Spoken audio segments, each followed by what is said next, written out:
방송에서 제공하는 투자 정보는 투자 판단에 대한 조언입니다. 방송에서 제공하는 주식의 가치, 가격 상승 및 가격 하락에 대해서는 방송사에서 보장하지 않습니다. 이 시각 헤드라인 뉴스입니다. 정부가 2, 3년간 중점 추진할 한국판 뉴딜 추진 방향을 발표했습니다. 데이터와 5G, AI 등 디지털 인프라 구축, 또 비대면 산업 집중 육성, 국가 기반 시설의 디지털화 등이 꼽혔습니다.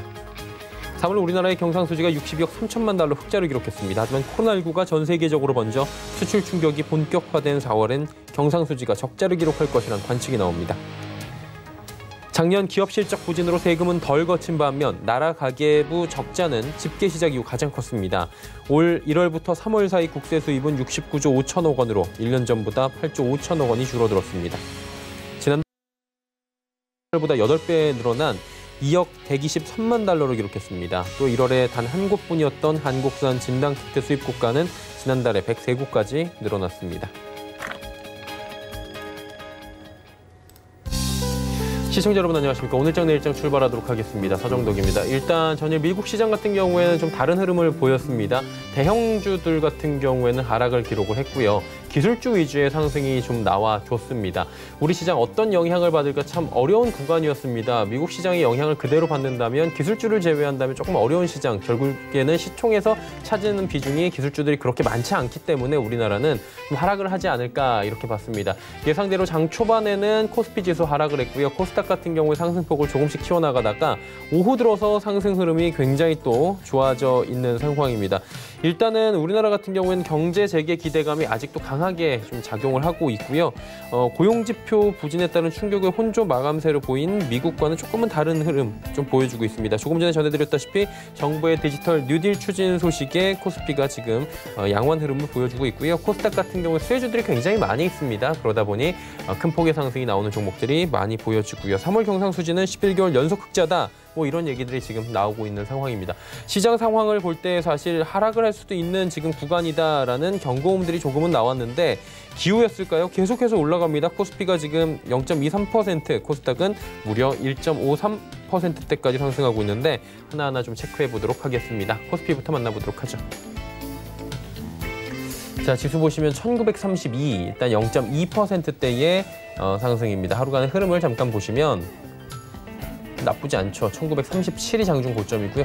고점 대비해서 살짝 내려와 있긴 한데 그래도 코스피 지수가 하락에서 지금 상승 전환, 양전환을 확실하게 한 상황입니다. 다음 볼까요? 자, 기관과 개인이 사고요. 외국인이 팝니다. 외국인이 계속 팔긴 하네요. 이번 주에는 2,050억 원 팔고 있고요. 기관, 개인 같이 사줍니다. 기관의 매수 물량은 그렇게 많진 않네요. 다음 볼까요? 예, 삼성전자, 삼성바이오로직스는 빠집니다. 그리고 SK하이닉스, 네이버 올라가고요. 일단 네이버 같은 경우에는 장 초반보다는 상승세가 좀 줄어들긴 했는데 네이버 호실적을 발표를 했고요. 오늘 카카오의 영향도 분명히 있습니다. 카카오가 어닝 서프라이즈 제대로 발표를 하면서 네이버까지 덩달아 이렇게 올라간 모습들이 보여지고요. 다음 볼까요? 셀트리온, LG화학, 현대차, 삼성물산 모두 다 상승합니다. 어제 이재용 부회장의 대국민 사과로 상승 급등했던 삼성물산이 오늘 숨고르기에 바로 들어갔고요. LG생건은 140만 원대에서 이제 살짝 1,000원 정도 모자란 상황입니다. 다음 볼까요? 카카오 지금도 뭐 3%대 상승인데 오늘 상승폭이 더 커지기도 했었죠. 그리고 52주 신고가, 역사적 신고가도 경신을 했고요. 카카오가 일단 뭐 어닝 서프라이즈가 제대로 나왔다. 이 언택트 관련주의 대장주로서의 역할을 톡톡히 해주고 있는 상황입니다. 포스코 상승하고요. SK텔레콤 올라가는 가운데 삼성 SDI, 현대모비스는 소폭씩 밀립니다. 다음 볼까요? 667입니다. 무려. 지수 굉장히 잘 달리고 있는 코스닥인데 다음 볼까요? 하루간의 흐름 보시면 거의 조정 없이 꾸준하게 올라가는 모습인데 살짝 윗골이 달리네요. 지금 668 닫고 살짝 내려오고 있는 상황인데 자, 수급이 어떤지 보도록 하겠습니다. 어제는 양매수였는데 오늘도 양매수입니다. 개인은 코스닥 시장에서 최근에 계속 팝니다. 그리고 기관 외국인이 사주고 있는데 일단 개인들 같은 경우에는 저가에서 사서 지금 수익 실현하는, 차익 실현하는 구간들이 분명히 있고요. 그동안 코로나 사태 이전 주가로 회복한 종목들, 오히려 더 올라간 종목들도 지금 보이고 있는데 그러다 보니 그동안 마음고생한 물량들을 정리하는 개인들도 굉장히 많이 시장에서 최근에 보이고 있는 상황입니다. 다음 볼까요? 셀트리온 헬스케어부터 CJENM, 셀트리온 제약 모두 빠집니다. 펄어비스만 상승하고 있고요. 다음 보도록 하겠습니다. 자, 보시면 KMW 올라가고요. 일단은 KMW도 어제 오늘 올라가는 건 정부의 정책 기대감 분명히 반영이 되고요. 시즌이 오랜만에 상승합니다. 스튜디오 드래곤이 현재 상승 흐름 가져가고 있는데 아직까지 실적 발표 안 났네요. 오늘 스튜디오 드래곤은 실적 발표 일정에 포함이 돼 있는 기업입니다. 자, 그러다 보니 실적 발표를 앞두고 지금 상승 전환을 한 모습들이 확인이 됐고요. 오늘은 SK텔레콤, 스튜디오 드래곤, CJENM, BGF 리테일의 실적 발표가 예정이 돼 있는 상황입니다. 다음 보도록 하겠습니다. 자, 보시면 제넥신, 원익IPS, 메지온, 에코프로비엠까지 모두 올라가는데 휴젤만 살짝 밀려 내려가고 있는 상황이네요. 다음 보도록 하겠습니다. 1225원 80전에 거래가 되면서 어제는 하락했던 원달러 환율이 오늘은 소폭 강세를 보여주고 있습니다. 네, 종목 상담 활짝 열려 있습니다. 100원의 정보 이용료 부과되는 샵 0082번을 통해서 미리미리 종목 상담 보내주시면요. 2시 50분부터 함께하도록 하겠습니다. 금일 본 방송에서 제공해드리는 정보는 투자 판단에 대한 조언일 뿐입니다. 해당 주식의 가치와 수익률 보장해드리지 않는다는 점 참고해 주시길 바랍니다. 이 시각 특징주 바로 짚어드리도록 하겠습니다. 정보경 캐스터입니다. 네, 강반 미국 증시는 최악의 고용지표의 혼조세로 마감했습니다. 국내 증시도 영향을 받아서 오늘 오전에는 방향을 양시장이 달리했는데요. 오후 들어서는 함께 상승하는 모습입니다. 이 시각 이슈 종목들은 어떤 게 있는지 지금부터 만나보시죠. 이 시각 종목 핫3입니다. W게임즈, 유비케어, 해성산업이 올라와 있습니다. 오늘 가장 먼저 만나볼 종목은 유비케어입니다. 정부의 한국판 뉴딜 언급에 유비케어도 오늘 시장에 관심을 받았는데요. 현재는 전날 대비 1.23%까지 상승폭을 줄였고요. 거래가는 8,250원입니다. 하루간의 흐름도 확인해 보시죠. 오늘 오전장에 올랐던 주가가 급격하게 상승폭을 줄이면서 현재 장중 저점 부근에 위치해 있습니다. 정부가 비대면 사업 육성에 방점을 찍는 한국형 뉴딜을 추진하겠다는 소식이 전해졌습니다. 홍남기 부총리는 오늘 열린 제2차 비상경제 중대본 회의에서 디지털 인프라 구축, 비대면 산업 집중 육성, SOC의 디지털화 등을 3대 영역 프로젝트로 언급했는데요. 하지만 정부가 비대면 의료 서비스가 원격 의료는 아니라고 선을 그으면서 유비케어 등 관련주들은 상승폭을 줄이거나 하락 전환하는 모습입니다. 다음 종목 만나보시죠. 해성산업이 한국재질을 흡수합병하겠다고 밝혔는데요. 이 같은 소식에 현재 해성산업이 가격 제한폭까지 올랐고요. 거래가 12,500원입니다. 하루간의 흐름도 확인해 보시죠. 오늘 오전 10시를 지나면서 상한가로 수직 상승하는 모습입니다. 해성산업이 계열사인 한국재질을 흡수합병해서 종합재질 패키징 기업으로 도약하겠다고 밝혔습니다. 합병 후 해성산업은 존속회사로 남고 한국재질은 소멸하게 되는데요. 해성산업 측은 이번 합병이 지배구조 개선과 주주가치 제고를 위한 것이라고 밝혔습니다. 한편 합병 신주 상장 예정일은 7월 13일로 이 같은 소식에 오늘 한국재지도 장중 상한가를 기록했습니다. 다음 종목 만나보시죠. W게임즈는 1분기 호실적에 오늘 강세를 보이고 있습니다. 현재는 전날 대비 4.13% 올랐고요. 거래가는 65,500원입니다. 하루간의 흐름도 확인해 보시죠. 오늘 종일 빨간불 켜고 있고요. 최저가 6만 원, 최고가 62,900원 사이에서 움직이고 있습니다. 소셜 카지노 게임 업체인 W게임즈가 1분기 호실적을 내놨습니다. 1분기 매출액이 1,374억 원으로 전년 동기 대비 9.3% 증가했다고 공시한 건데요. W게임즈는 특히 북미 매출 비중이 높아서 코로나19 사태로 인한 직접적인 수혜를 받고 있죠. 2분기부터는 북미 지역의 오프라인 활동 위축으로 인한 반사 효과가 본격화될 것으로 보입니다. 지금까지 이 시각 특징주 알아봤고요. 주요 암호화폐 시세 만나보겠습니다. 오후 1시 30분을 기준으로 알아보는 오늘의 코인 시세입니다. 가장 먼저 비트코인이 0.22% 오르면서 1,100만 원대에 거래되고 있고요. 이더리움 0.97% 빠졌습니다. 가격은 25만 1,000원대입니다. 다음 화폐도 확인해 보시죠. 비트코인 캐시와 에어드란 확인해 보겠습니다. 비트코인 캐시 1.23% 빠지면서 가격은 30만 원대고요. 에어드란 1.3% 올랐습니다. 528원에 거래되고 있습니다. 다음 화폐도 만나볼까요? 라이트코인과 이오스 확인해 볼 텐데요. 라이트코인 1.68% 빠지면서 가격은 56,150원, 이오스는 2.33% 빠졌습니다. 가격은 3,304원입니다. 지금까지 이 시각 특징주와 주요 암호화폐 시세 만나봤습니다. 네, 오늘 시장 이슈 바로 점검해 보도록 하겠습니다. KTB 투자증권 이성훈 과장 연결돼 있습니다. 안녕하십니까? 네, 안녕하십니까? 네, 자동차 업계가 코로나 직격탄을 맞았다라는 소식 들려왔습니다. 지금 GM 1분기 순이익이 굉장히 급감했다라고 하고요. 피아트 크라이슬러도 마찬가지인 것 같은데 소식 좀 전해주시겠습니까? 네, 우선 글로벌적으로도 이제 문제 심각한 게 우선 자동차 업종이 대표적이지 않나 이렇게 판단됩니다. 우선 그 코로나 충격이 가장 크다라고 볼 수 있겠는데 미국 최대 자동차 회사죠. 이 GM의 1분기 순이익이 크게 줄었습니다.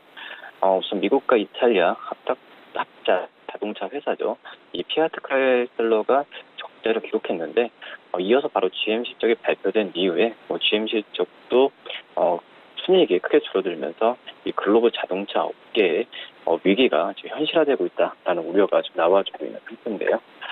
GM은 1분기에 2억 9,400만 달러, 우리나라 돈으로 3,602억의 순이익을 기록했는데요.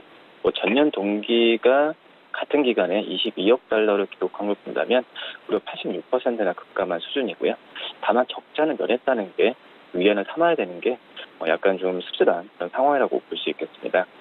매출 같은 경우는 327억 달러로 전년 동기 대비 6.2% 줄은 모습 나타났고요. 우선 GM은 이 코로나19 사태로 북미 지역 등의 공장을 좀 일시 가동 중단했던 것 같습니다. 그런 점에서 이제 미국의 언론들 같은 경우가 GM이 오는 18일부터 이 북미 공장에 이 기술을 도입할 것이라고 예상했지만은 과연 정상적으로 예전만큼의 가동이 나올까라는 부분은 물음표다라고 볼 수 있겠고요. 우선 2분기 같은 경우가 1분기가 더 안 좋을 거라는 의견이 풍부하다라고 볼 수 있겠는데 GM은 앞서서 현금 확보를 위해서 6년 만에 처음으로 이 주주들에 대한 이 분기 배당금 지급을 취소했고 이 자사주 매입도 중단했다고 볼 수 있습니다. 반면에 이제 그 어떤 테슬라죠. 테슬라 같은 경우에는 1분기 어닝 서프라이즈를 기록했는데 월가 예상치를 웃도는 매출액을 올리면서 흑자를 달성했습니다. 우선 테슬라는 그 1분기 때는 59억 900만 달러의 매출을 달성했다고 발표했었고 같은 기간 대비해서 이 32% 급증한 수치인 부분을 좀 기록을 했습니다. 1분기 어떤 그 매출액은 대부분의 전문가들은 59억 달러 이하일 거다라고 했지만 무슨 예측치보다는 높게 나왔다는 점에서 봤을 때는 이 어닝 서프라이즈라고 좀 평가를 하고 있고요. 우선 코로나19 사태로 이 테슬라 같은 경우에도 이 상하이 기가 팩토리와 캘리포니아 프리몬트 생산 라인 가동을 일시 중단하면서 타격을 입었는데 우리 이런 점에서 비교해도 판매가 호조를 기울였다는 점에서 봤을 때는 역시 전기차 힘은 무시할 수 없다라고 좀 생각이 되고 있고요. 뿐만 아니라 이제 테슬라 같은 경우에는 일회성 요인을 제외한 주당으로 봤을 때 1.24달러의 순이익을 창출했는데 시장 전문가들이 주당 36센트의 손실을 예상했지만 말 그대로 서프라이즈를 연출한 듯하다고 볼 수 있습니다. 이에 따라서 어떤 지금 2분기, 3분기도 기대가 되고 있는 시장 분위기지만 하지만 이제 이 코로나19 사태가 테슬라도 어떻게 보면 비껴나가기에는 좀 힘들지 않을까 하면서 2분기 실적은 이제 1분기가 좀 떨어질 거라는 예상을 하고 있지만 하지만 이 1분기 실적만 놓고 본다고 하더라도 이 전기차 힘이 굉장히 셌다라고 좀 생각하고 있고요. 우리나라 자동차 업체들을 좀 점검을 하면은 그래서 4월입니다. 4월의 글로벌 판매량이 현대차가 15만 9,779대, 기아차는 13만 4,216대로 작년 같은 기간 대비해서 57%, 41% 줄었다고 볼 수 있겠고요. 매수 판매를 보면 현대차가 0.5% 줄었고 기아차는 19.9%까지 줄어든 모습 보여주고 있습니다. 이렇게 주는 이유 중에 하나가 역시 신차 효과가 나오는 부분보다는 이 모델이 노후화된 부분이 예전만큼의 그 기간이 좀 길지 않았나 판단되고요. 신차 효과가 나오는 K5나 K7, 소렌토 같은 경우에는 오히려 지금 그 판매 부분이 증가했는데 아반떼, SUV 이런 부분 같은 경우에는 특히 SUV죠. SUV 같은 경우에는 모델이 노후화되면서 이 신차 부진 효과가 바로 영향 미치지 않았나 판단이 됩니다. 해외 쪽 판매는 더 좀 심각하지 않나 생각이 되는데요. 현대차가 70.4%, 기아차가 54.9% 감소했고 특히 이제 유럽과 미국, 인도 같은 주요 지역에서 이제 코로나19 여파가 본격화되면서 주요 시장처라고 할 수 있는 이쪽에서의 판매 부진이 영향이 컸다라고 볼 수 있습니다. 우선 자동차 업계의 관건은 앞으로 이제 수익성이라고 볼 수 있겠는데, 자동차 금융 부분에서 어떤 부실한 징후가 나타나고 있긴 하지만 이 경쟁 강도가 심화되고 있고 부품 업체들 원가 상승 부담도 커지고 있는 상태에서 향후 전망도 마냥 밝다라고 볼 수는 없겠고요. 그리고 글로벌 업체 간의 구조조정도 예상이 되고 있습니다. 국가의 지원을 받는 이 자동차 산업의 특성상 이 구조조정은 더디게 진행되면서 경쟁 강도를 높이는 부분적으로 계속 고심을 해야 되는데, 이런 부분이 이제 자동차 업체들이 잘 이끌어 나갈 수 있을지 지켜봐야 되지 않을까 이렇게 판단됩니다. 예. 그리고 치료제로 떠오른 렘데시비르 지금 가격 가지고 말이 좀 많은 것 같아요. 어떤 상황입니까? 네, 우선 지금 그 렘데시비르에 대한 가격 부분 같은 경우에 시장에서 어떻게 책정할지가 좀 관심이 많이 가고 있는 상황인데요. 우선 최대 4,500달러, 우리나라 돈은 552만 원에 대한 부분을 제시를 하고 있고, 하지만 만약에 552만 원이지 굉장히 어떤 그 환자 본인한테는 부담이 되는 게 맞다라고 볼 수 있겠습니다. 지금 하지만은 만약 대량 생산을 하기 전에 가격이라고 볼 수 있겠고, 대량 생산을 감안하면은 어떻게 보면 하루에 봤을 때도 10달러 정도 가능하다라는 게 또 다른 쪽의 의견이라고 볼 수 있겠고요. 그렇기 때문에 렘데시비르의 어떤 가격 결정 앞두고 어떤 그 길리어드사 입장에서의 회사 이윤 극대화, 그리고 가격을 떨어뜨려서 이미지 제고하는 그런 양쪽의 그런 고민을 지금 길리어드가 하고 있지 않나 생각이 되고 있고요. 10년 전이죠. 길리어드사가 개발한 식경 간염 치료제가 하나에 1,000달러, 122만 달러 판매하면서 그때 이제 여론이 굉장히 안 좋았던 상황이 있었는데, 이런 같은 고민이 좀 길리어드가 좀 하고 있지 않나 판단이 되고 있습니다. 지금 현재 렘데시비르라는 얘기 나와주면서 관련 주제에 등락폭이 큰데, 우리나라 대표적으로 파미셀, 식품제약, 진원생명과학이 예를 든다라고 볼 수 있겠는데요. 이 관련주들도 상한가를 기록하면서 국내 관련 종목이 이제 강세를 좀 보여주었습니다. 하지만 이 렘데시비르가 이 파미셀, 신풍제약, 진원생명과학의 당장 실적의 어떤 변동을 주는 건 아니지 않나 생각이 되고 있고, 국내에서 유일하게 렘데시비르의 주 원료라고 할 수 있는 이 뉴클레오 시드를 생산하는 업체가 파메셀인데, 이 파메셀에 대한 어떤 미국에 납부한 실적도 있긴 하지만 그거에 대한 이 코로나 사태로 인한 실적으로 바로 연결되는 부분은 한번 지켜봐야 되는 게 맞지 않을까 이렇게 좀 판단이 되고 있습니다. 예, 오늘 말씀 여기까지 듣도록 하겠습니다. 고맙습니다. 네, 감사합니다. KTB투자증권 이성훈 과장과 함께했습니다. 이슈 칼럼 이어집니다.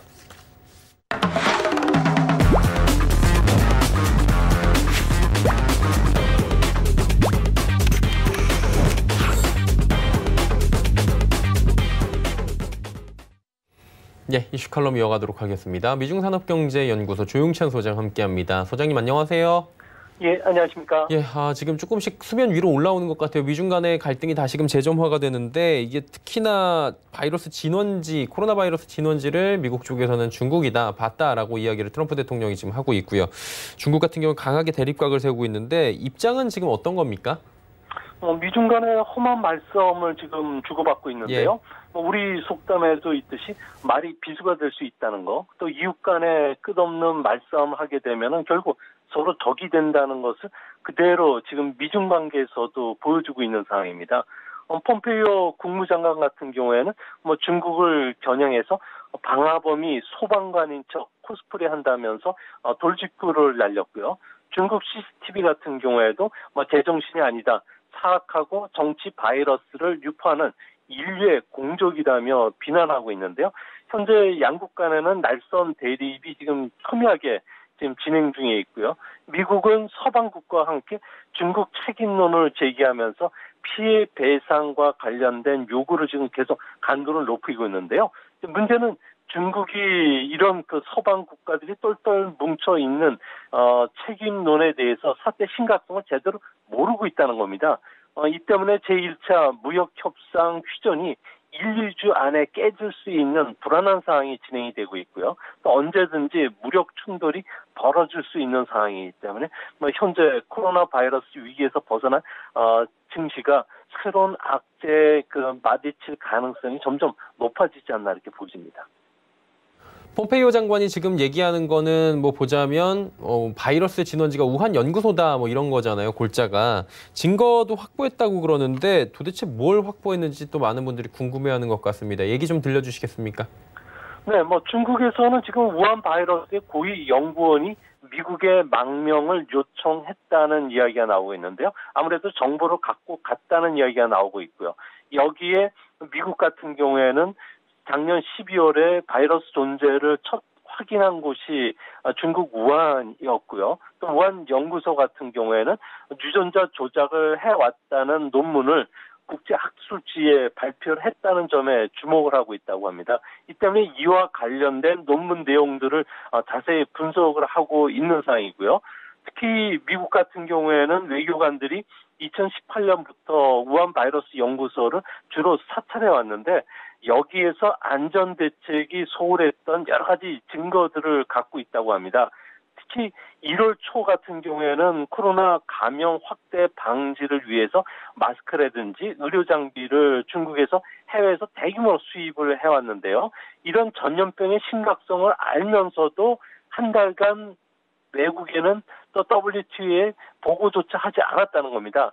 또 한 가지는 중국은 전염병 확산 방지를 위해서 국내 항공편 운항을 1월 달부터 중단시켰는데 자국민들의 외국행을 막지 않았다는 것은 아무래도 이상하다는 거죠. 이 때문에 WHO를 비롯해서 국제조사단이 중국에 들어가기 위한 협상을 진행 중에 있는데요. 하지만 중국은 절대 응하지 않을 것으로 보여지고 있기 때문에 미국의 보고서가 나온다면 당연히 중국은 이를 부인할 것이고요. 이 때문에 양국 관계는 걷잡을 수 없는 악순환에 빠져들 가능성이 크지 않나 이렇게 보여집니다. 트럼프 대통령 같은 경우에도 계속해서 결과를 묻겠다라고 경고를 했는데 책임을 추궁하는 거잖아요. 어떤 식으로 또 책임 추궁을 할지도 궁금합니다. 방식이 좀 예측이 됩니까? 네, 중국 같은 경우에는 아무래도 여러 가지 부인들을 하고 있기 때문에 미국 혼자서 하기는 상당히 힘들고요. 이 때문에 앵글로색슨계 정보동맹 파이브스 아이 같은 경우에도 공동 보고서를 냈습니다. 초동 대응 과정에서 정보를 은폐했다는 혐의를 확인했다. 또 바이러스 실험실에서 유출됐다는 것을 확인했다. 또 심각성을 WHO에 보고하지 않았다는 결론을 내렸는데요. G7 국가들이 이번에 경제적 피해가 480조 원이 넘는 만큼 이 부분과 관련된 보상안을 받겠다고 나오는 상황입니다. 중국에 대한 피해 보상이 소송으로 좀 진행되고 있는 상황인데요. 미국 내에서 1조 달러의 국채나 국유기업 자산을 동결, 몰수, 또 매각할 수 있는 상황입니다. 아무래도 법적으로 국제 긴급 경제 권한법에 따라서 국채 비활성화도 이론적으로 가능하지만 달러라든지 미국 국채의 신용도가 떨어질 수가 있기 때문에 사실상 이 방법은 쓰기는 어려울 것으로 보여집니다. 대신 세계 공급망에서 중국을 배제시키기 위한 플랜은 가동이 될 것으로 보여지는데요. 미국이 현재 준비 중인 내용들을 보면은 중국 기업과의 기술 공유라든지 협력 사업을 중단시킬 것이고요. 두 번째는 중국 수입품에 대한 징벌적 관세가 부과됩니다. 벌써 국가 안보를 이유로 중국산 클레인에 대한 수입 제한 움직임이 지금 나타나고 있고요. 탈중국 기업이라든지 화해 장비를 교체했을 경우에는 정부 보조금을 지급하는 한, 그리고 미국 조달 시장에서 중국 기업을 완전히 배제시키는 한, 그리고 동맹국들도 미국처럼 전략 물자의 수출 금지 조치가 차례로 내려질 가능성이 큰데요. 이제 앞으로 진짜 경제 전쟁이 벌어지면은 곧바로 대만, 홍콩, 티벳 문제에도 미국이 직접 개입하려고 하기 때문에 앞으로 중국 때리기가 심해질수록 중국의 반발도 커지지 않을까 보여집니다. 지금 이런 공방 그리고 배상금 요구할 수 있다 이런 전망들이 증시에 악재로 좀 작용을 하는 분위기고요. 일단은 중국과 서방 국가와의 갈등이 고조가 된다면 지금 장기화되지 않을까 이런 얘기도 나와요. 이 부분은 어떻게 보십니까? 네, 가장 간단하게 해결할 수 있는 방법은 중국이 사과를 하면 됩니다. 제대로 사과하고 피해 코스프레를 하지 않으면 되는데 뭐 중국 같은 경우에는 당한 오류가 없고 또 지도자 같은 경우에도 사과를 했을 경우에는 아무래도 권력에서 밀려날 수밖에 없기 때문에 앞으로 그 전인대를 앞두고 공산당 일제 지배 체제 때문에 코로나를 이길 수 있었다고 주장하고 있기 때문에 미중 간에는 극한 대립이 계속 진행이 될 가능성이 큰데요. 문제는 올해 미국이 G7 정상회담의 의장국입니다. 6월 10일부터 12일에 미국에서 G7 정상회담이 열리게 되는데요. 여기서 트럼프 같은 경우에는 중국 제재와 배상을 요구하는 대중국 결의안을 채택시킬 것으로 보입니다. 이렇게 되면은 11월 대선까지는 중국 때리기를 할 수밖에 없는데요. 최근에 여론조사를 보면은 중국 때리기가 계속이 진행이 되는 가운데 트럼프의 지지율이 다시 49%까지 뛰어올랐다고 합니다. 이 때문에 앞으로 미중 간에는 협조나 협력보다는 불신 그리고 갈등, 이변, 대립 격화라는 악순환에 들어 빠질 가능성이 클 것으로 보여지는데요. 코로나가 낳은 세계의 새로운 대립 구조가 올해 중에는 분명히 끝나진 않을 것으로 보여집니다. 이렇게 되면 중국도 가만히 있지는 않을 것 같은데 중국이 꺼내들 수 있는 압박 카드는 뭐가 있습니까?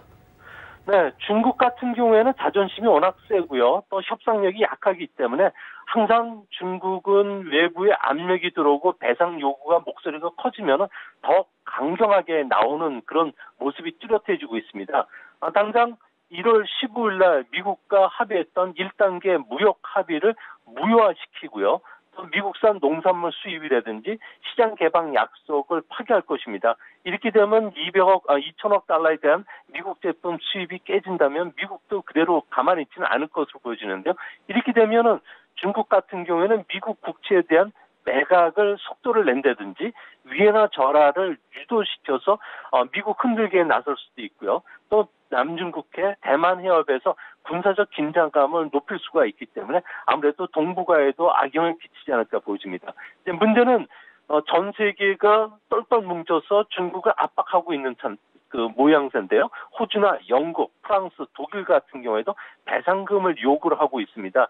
이 때문에 중국인들은 이런 나라와 관련해서 관광 중단이라든지 농축산물을 비롯해서 광물과 관련된 주요 수입품에 대한 금지 조치, 또 유학생 송출 중단과 같은 조치를 내릴 가능성이 큽니다. 서방 국가와 중국 간의 이런 핑퐁식 서로 말폭탄을 주고받다 보면은 아무래도 전 세계의 최선의 시나리오는 냉전 체제로 해결되는 것이지만 최악의 시나리오에는 일부 지역에서 부분적인 무력 충돌로도 이어질 수가 있는 상황인데요. 패권 전쟁은 앞으로 피할 수가 없는 상황으로 보여지고요. 이런 속도라면은 2, 3년 내에 결정적인 충돌로 이어질 수가 있다는 점에서 국제 질서도 지각 변동이 일어날 것은 분명해 보입니다. 그러니까 냉전 시대가 이제 본격화될 수도 있다라는 얘기들이 지금 나오는 건데 만약에 그렇게 된다면 우리는 지금 어떤 스탠스를 좀 취해야 됩니까? 네, 미중 간의 코로나 냉전 상황이 된다면은 한국 입장에서는 냉전 구도에서 스스로 선택할 수 있는 여지가 거의 없습니다. 우리는 안보는 미국에, 경제는 중국에 의존하고 있는데 죽고 사는 문제에서는 동맹국 편에 서야지 중국 편에 서면은 중국이 우리나라 안보를 지켜주지는 않기 때문에 그렇습니다. 미국은 국제 질서를 근본적으로 수정하는 중국이라고 보고 있고요. 또 공정한 무역 체제를 중국이 위협하고 있기 때문에 앞으로 제재 강도를 높일 것으로 보여지는데요. 당장 국방권한법에 이어서 미국의 수출관리개혁법이 중국에 대한 수출 통제를 강화시킬 것입니다. 첨단 제품과 관련된 27개 산업에 대해서는 중국 대한 수출을 막을 것으로 보여지고요. 거래 시 사전 의무를 분명히 하라고 지시가 떨어질 것으로 보여집니다. 또 앞으로 과거 공산권 수출 통제라고 하는 코콤의 21세기 버전이 시작이 될 것으로 보여지는데요. 한국이 중국 편에 서면은 미국의 원천 기술을 사용하는 반도체, 조선, 자동차를 비롯해서 각종 전자제품, ICT와 관련된 제품들 같은 경우에는 수출이 금지되고요. 무역, 금융, 외환 쪽에서 압력을 받게 됩니다. 코로나 쇼크와 관련된 충격 이상의 장기 충격을 받을 가능성이 크기 때문에 우리 입장에서는 특별히 할 수 있는 방법은 없고요. 동맹국들과 현명하게 같이 보조를 맞추는 전략이 바람직하지 않나 이렇게 보십니다. 미국 같은 경우에는 이제 중국의 서플라이 체인 공장 역할을 좀 바꿀 것이다라고 이야기를 하고 있어요. 글로벌 생산 거점이 만약에 재편이 된다면 우리나라 기업들도 뭐 전략을 조금 바꿔야 될 것 같은데 어떻게 하는 게 좋겠습니까? 네, 우리나라 제조업의 해외 생산 비율이 25%로 과거 최고 수준입니다. 다른 나라에 비해서도 월등히 높은 수준인데요. 더 문제는 해외 생산의 40% 이상이 중국에 의존하고 있고요. 우리나라 핵심 기업이라고 할 수 있는 전기전자, 자동차, 석유화학 같은 경우에도 중국 의존도가 너무 높다는 겁니다. 과거 삼성전자가 2009년도에 베트남 공장을 가동하면서 생산과 수출 부분들을 베트남으로 이전시켰는데요. 이 때문에 중국 스마트폰 시장에서 시장 점유율이 20% 가까이 됐던 부분이 현재는 1% 이하로 떨어졌다는 겁니다. 앞으로 전기전자나 자동차, 섬유와 같은 석유화학 같은 많은 기업들이 생산 기지를 바꾸게 된다면 중국 시장은 잃게 된다는 것은 뻔한 사항이 되는데요. 이제 문제는 중국 시장뿐만 아니라 중국에 그대로 있으면 대미 수출을 할 수가 없기 때문에 더 큰 피해를 입게 된다는 겁니다. 탈중국에 따른 경제적 이익을 따져본다면 중국의 생산 능력을 절반 이하로 떨어뜨려야 되겠고요. 이 떨어뜨린 부분만큼 다른 나라로 이전하는 게 오히려 리스크를 감소시킬 수 있는 방법이 됩니다. 우리나라 같은 경우에는 자본이라든지 그리고 여러 가지 생산 시설들을 중국에 가져와서 싸게 인가공한 형태로 해서 미국 이래 서방 국가에 수출하는 형태가 되는 부가가치의 수출 비중이 워낙 높은 나라인데요. 이 때문에 전기전자 같은 경우에는 아무래도 해외로 지금 그 기지를 이전시키는 게 아무래도 우리 기업 입장에서는 좋을 것으로 보여진다는 점에서 탈중국화 현상은 우리도 피해갈 수는 없을 것으로 보여집니다. 미중 간의 충돌이 이렇게 알게 모르게 이어지면서 지금 자금 이탈이 좀 일어나고 있다. 특히나 신흥국 자금 이탈이 빨라진다고 하는데 이게 어느 정도고 지금 어느 정도 위험한 건지 궁금하네요.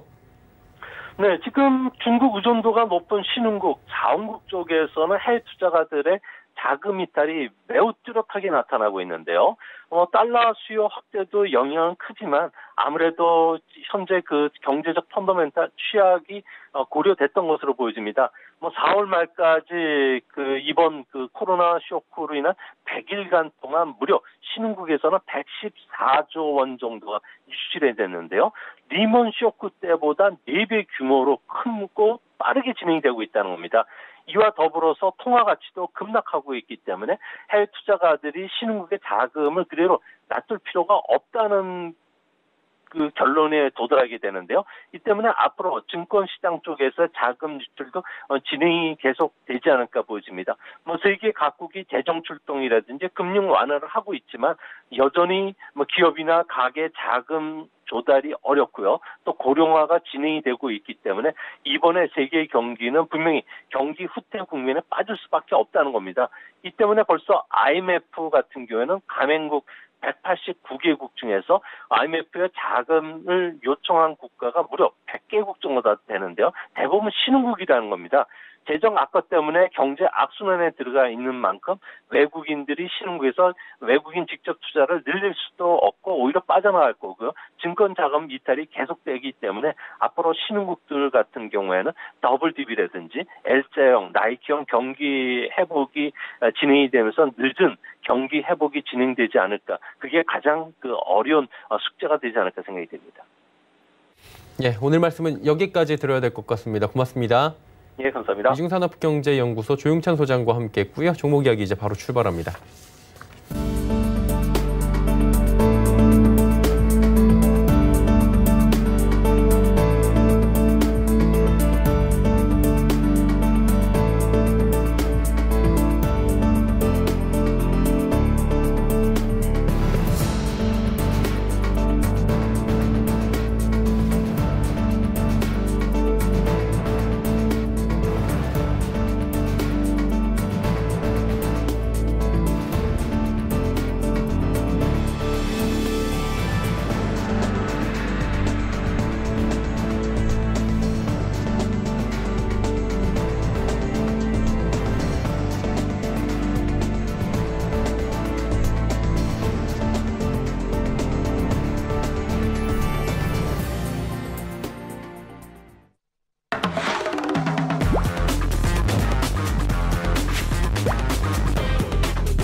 네, 종목 이야기 이제 바로 출발해 보도록 하겠습니다. 오늘은 마태투자연구소의 주마태 대표와 함께합니다. 어서 오세요. 안녕하십니까? 네. 시장 상황이 오늘도 나쁘지 않은 것 같습니다. 코스피가 지금 약보합권 유지하고 있고요. 코스닥은 낙폭을 다시 조금 만드는 거, 상승폭을 줄이다가 다시 올라가고 있는데 시장 상황에 맞는 종목들 좀 이야기 나눠보도록 하죠. 네, 알겠습니다. 오늘 세 종목 안내해 드리도록 하겠습니다. 요즘 종목들 좀 상당히 잘 올라가고 있는데 개미 동학 운동이라고 하죠. 개미들이 시장을 선도하는 그런 흐름인데 개인들이 선도하는 움직임은 안정적이지 않다라는 선입견을 깨고 계속해서 상승하고 있습니다. 코스닥의 경우는 이동평균선의 저항들을 다 뚫고 올라와주는 상황이고 현재 664포인트를 기록하고 있는데 700포인트를 향한 상승의 움직임이 지속될 것이다 라고 보고 있고요. 또 코스닥은 지금 코스피 지수를 선도하고 있는 그런 흐름입니다. 코스피도 61선 위에 안착을 하고 1900선 위에 자리 잡으면서 2000선을 향하는 움직임입니다. 또 개인들이 선도하는 움직임에서의 불안정적인 그런 흐름은 보여주지 않고 있고요. 이런 상황에서 외국인과 기관의 수급이 따라준다면 추가적인 상승이 가능하다라고 생각하시면서 대응하시고요. 절대로 종목 지수에 대한 예측은 하지 마시고 보이는 흐름에 동조하며 따라가는 움직임이 좋다라는 말씀을 드리도록 하겠습니다. 첫 번째 종목 RS 오토메이션부터 추천드리도록 하겠는데요. RS 오토메이션은 로봇 모션 및 에너지 제어 전문 사업을 영위하고 있습니다. 스마트 팩토리 핵심 기술력인 로봇 모션의 컨트롤러부터 드라이브 센서 기술까지 확보를 해서 국내외 주요 관련 고객사에 솔루션을 제공하고 있습니다. 스마트 팩토리는 자동화나 특수 목적용으로 로봇이 필요했던 과거와 달리 인공지능 등을 키워드로 한 인간 친화형으로 진화하고 있습니다. 이런 상황에서 동사는 글로벌 수준의 기술력으로 4차 산업혁명을 견인할 스마트 팩토리의 핵심 장치인 로봇 모션 제어 솔루션과 에너지 제어 솔루션 분야를 선도하고 있죠.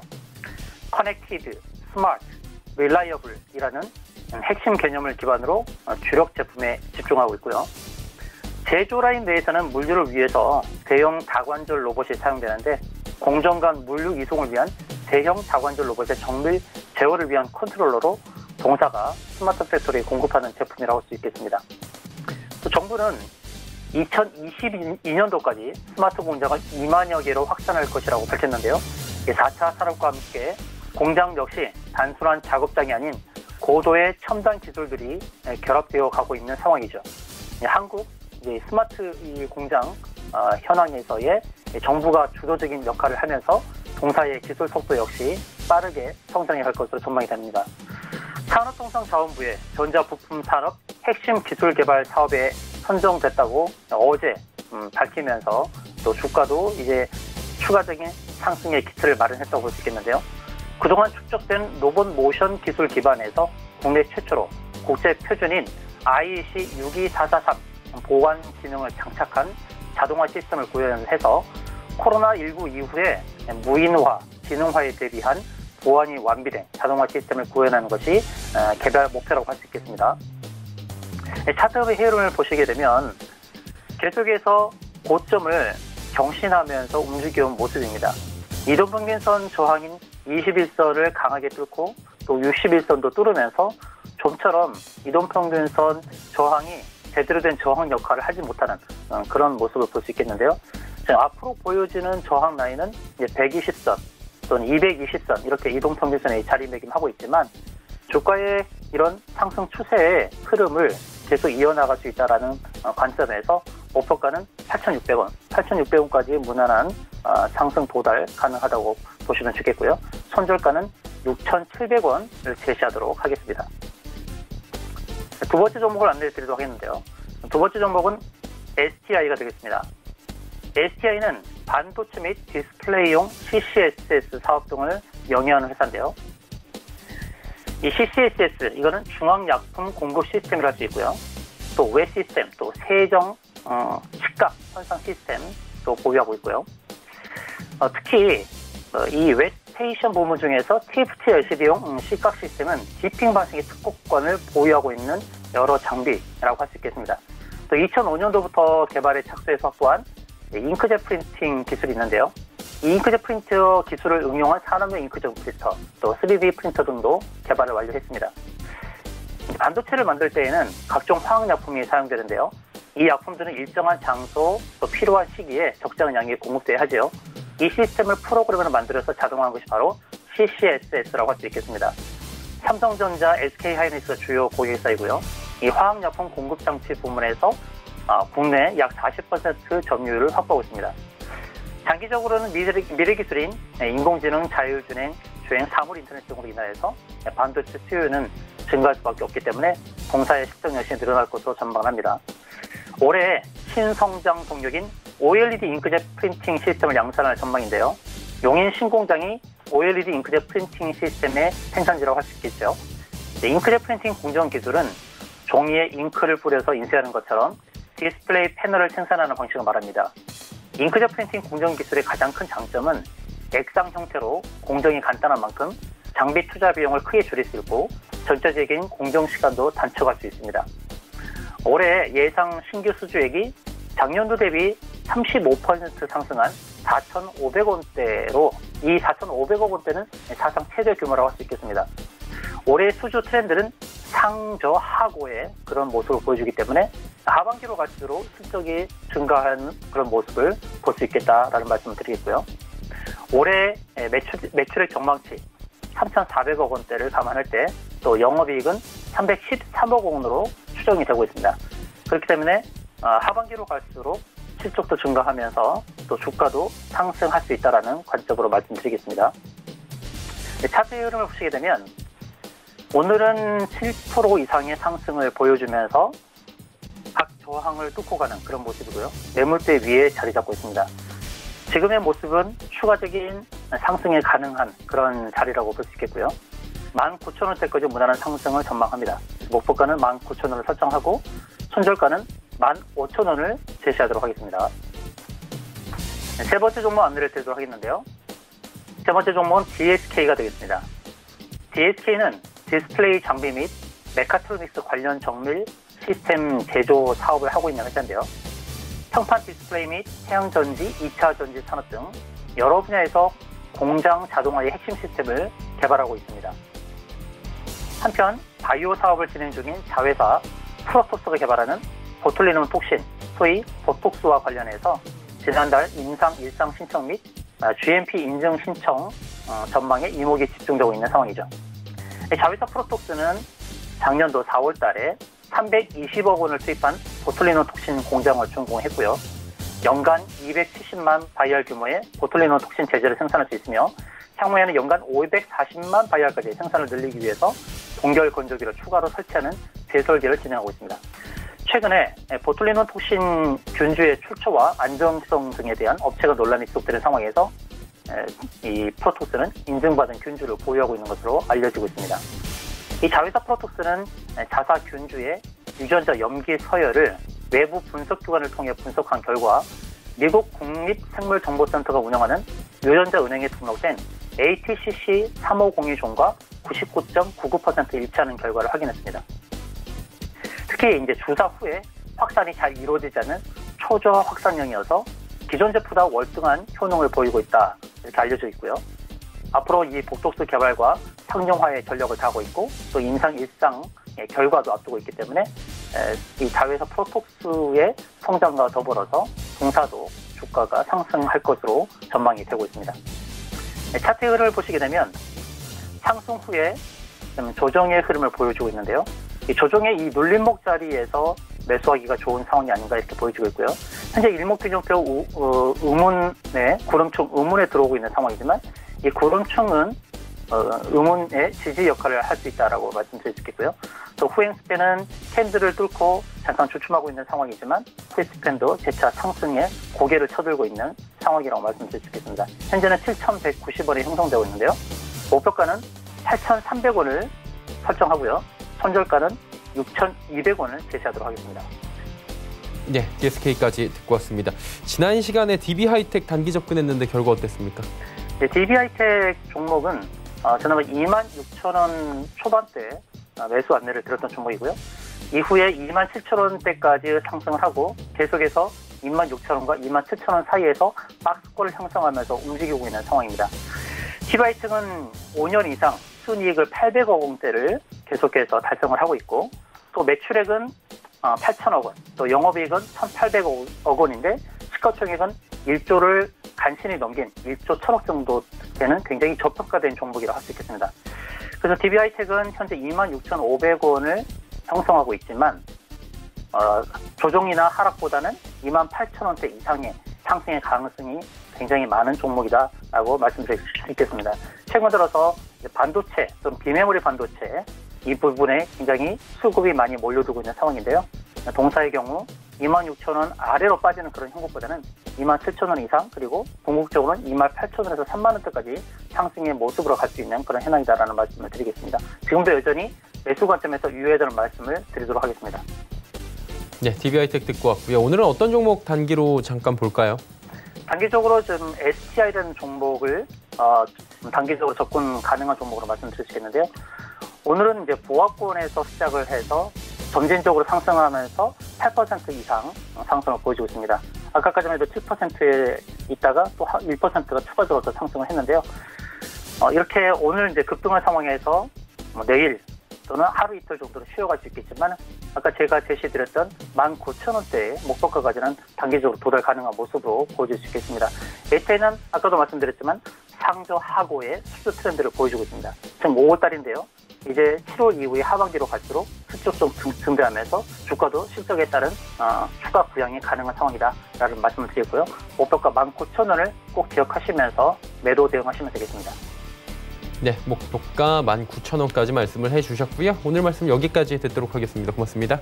네, 고맙습니다. 네, 주마태 대표와 이야기 나눠봤습니다.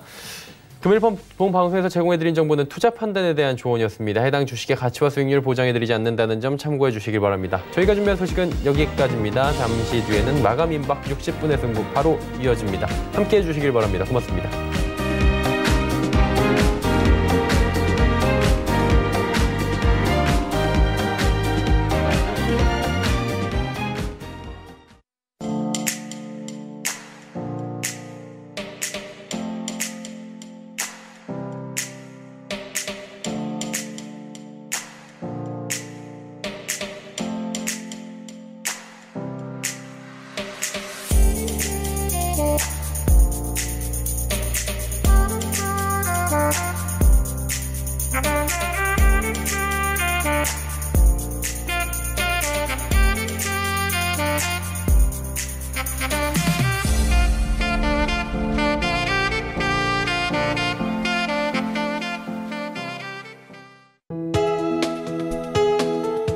방송에서 제공하는 투자 정보는 투자 판단에 대한 조언입니다.